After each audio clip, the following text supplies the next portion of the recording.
Alright guys, so I wanna make another video here and man, in this video it's very eye-opening and Moran's rants has been right this whole time. Um I've been watching Moran's rants in less than a year and this particular video I have not seen yet.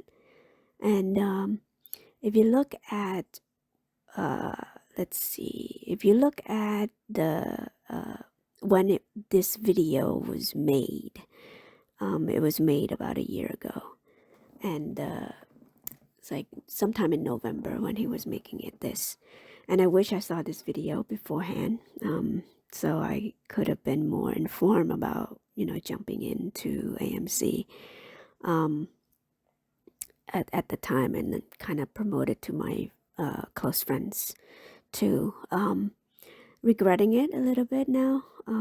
But I made the decision to jump off of it when he was boasting about apes, right? And I explained in the other video too that um, the reason is because it's like I thought it was a cash grab. But anyway, I'm gonna show his video first though, and then we'll. A little bit of motivation, a whole lot of truth, no financial advice. Makes me sick, but I have to go over it. There was an earnings call today, AMC. Guys, this is the last 5 years right here of all the financials for AMC. I did not include today's earnings calls numbers. Why would I? These guys are full of fluff.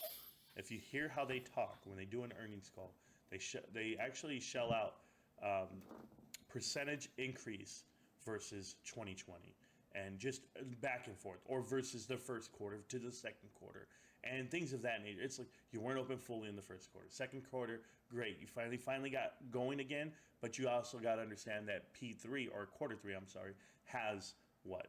4th of July, all the busy months for the movies, they're doing amazing. So it's always going to be up in quarter three. That's the biggest quarter for most companies. But all right, for movie theater companies, I apologize. But you have $1.8 billion on the books. That's another thing you brag about. Take away the 200 million that's actually credit, not actual money that you have, and you're liquid for about 1.8 billion. So 1.8 billion dollars, but yet your deferred rent is almost 400 million dollars. So you're not paying your bills. You're making minimal payments. It's like you're paying little things, and the interest is going to come creep up on you. So I'm going to show you right now. I'm going to show you guys why 2016, 2015, 2013, 2012, all those years were way better than what they're doing now. And that was all before Adam Aaron. Adam Aaron made a bad deal. He came into the company in 2016, decided to buy more movie theaters, Carmike movie theaters, where he's getting sued because of that deal, personally. Additionally, he actually bought Odin movie theaters that are losing money. Everybody's losing money. They're not making money, but they're going to tell you that they're doing better and that they're almost to the 2019 levels. And I'm going to tell you, you don't want to be at 2019 levels. You don't. But the operating expenses or the operating money on hand when they were in those years was $300 million. That's usually what they had. But we know that they actually inherited and they got crazy with the $5 billion debt that they're at right now. They're at $5.5 billion. They're not eating into that. And I'm going to explain it to you like this. The total assets of this company, whether it be the fact that they've lost $1 billion worth of buildings and assets, and it's called PP&E, right? So PP&E is the property and the equipment. So what is it really worth? What is this company really worth?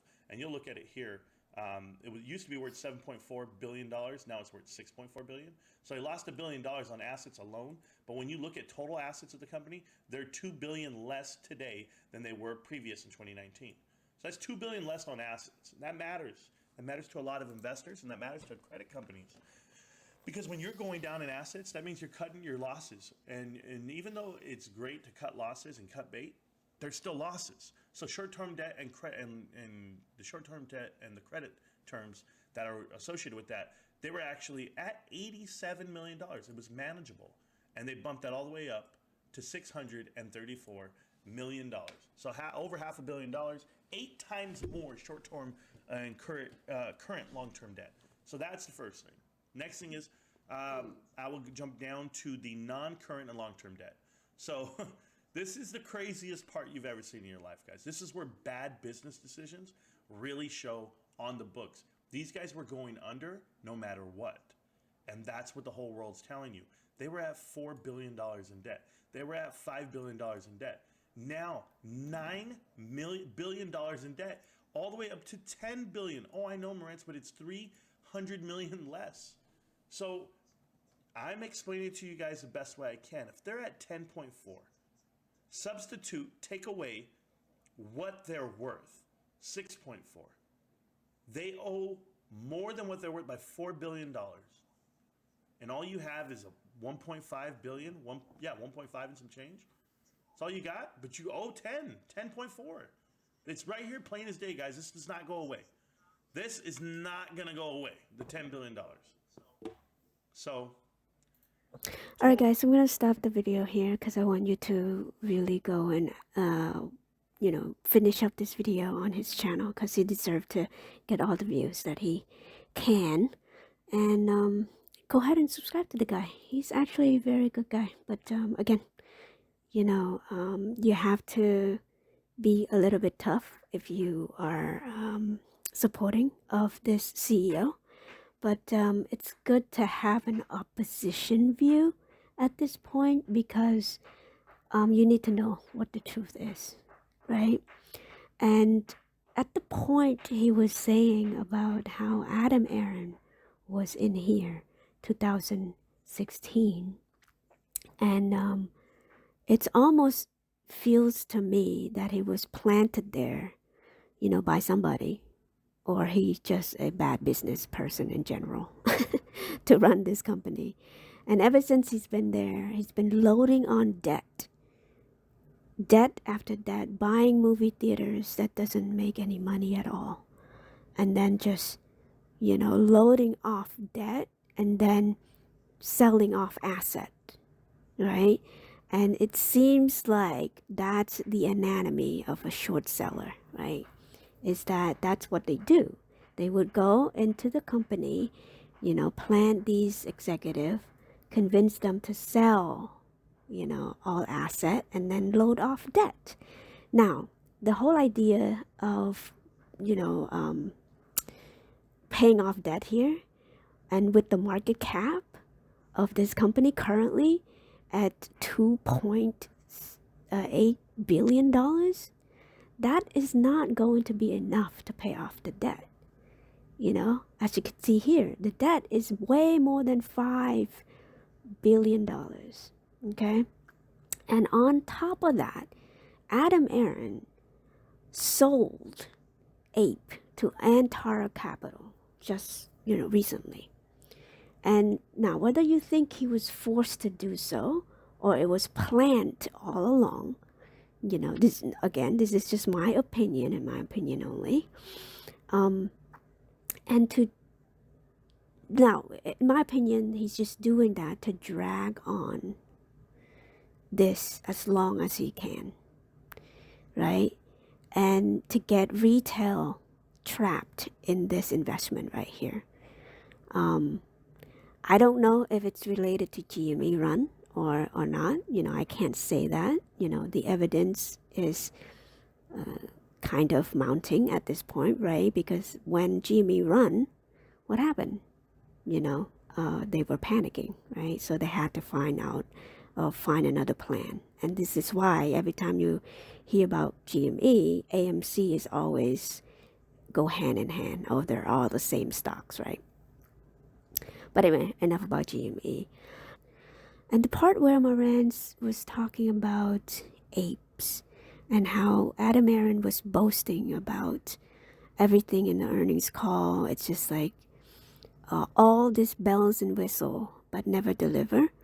And I could understand that. I've seen when he was tweeting about apes and how it was checkmate, pounce, and all that stuff, right? You guys seen it, and choke on that, right? All of that just fluff or flex or whatever. But is there any substance to that? Not at all. Now remember that $2 billion in cash that he had, he should have been using that as a war chest and not buying movie theaters, right? That's the business model that put him in, or put AMC in this massive amount of debt in the first place, right? To the point where they can't pay it off. Now, if we were to use that $2 billion and just save it as cash, he would have been able to survive for 2 years. Why not do that? Why go ahead and buy more movie theater to increase more liability on the balance sheets? And to me, I don't think he planned to pay off the debt at all, because he planned to gut this company from the inside out as much as they can, to get money, as much money from shareholders as they can, right?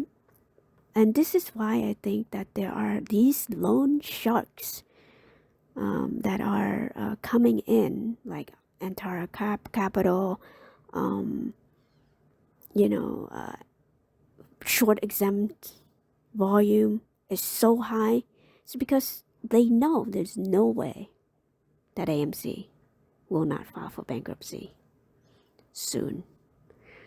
And man, that is something that is heartbroken to me, that is going on in this company. Okay, I'll just end it here, and thank you for listening, and go ahead, subscribe to my rants. Okay, bye.